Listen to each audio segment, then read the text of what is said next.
Hi అండి. ఈరోజు నాగుల చవితి కదా, అందుకని చెప్పేసి పుట్టలో పాలు వేద్దామని వచ్చాము అమ్మ నేను. అయితే ఇవన్నీ పొలాలు. ఇక్కడ నుంచి మొత్తం ఇది కొబ్బరి తోట. లోపలికి నిజంగా పెద్ద చెట్టు ఉంటుంది, దాని కింద నిజంగా పుట్ట వెలిసింది. ఒకటి కాదు, రెండు కాదు, 3 పుట్టలు ఉన్నాయన్నమాట. చాలా బాగుంటుంది రియల్గా. అయితే ఎప్పుడు ప్రతి సంవత్సరం ఇక్కడే పాలు అవి పోస్తాము.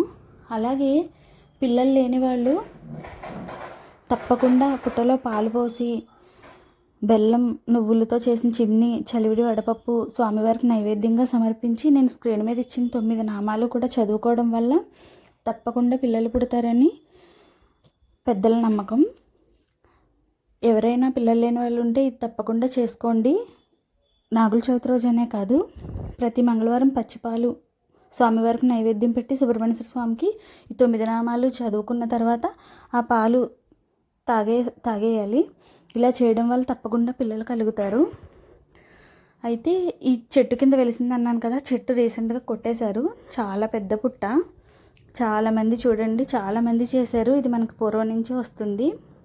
చాలా బాగుంటుంది ఈ ప్లేస్ కూడా. ఇలా చలివిడి, వడపప్పు, చిమ్ని, తాంబూలం అన్నీ నైవేద్యాలు పెడతారు. కొంతమంది బెల్లం అన్నీ నైవేద్యం పెట్టి పూజ చేసుకున్నాం మేము కూడా. చాలా బాగా జరిగింది.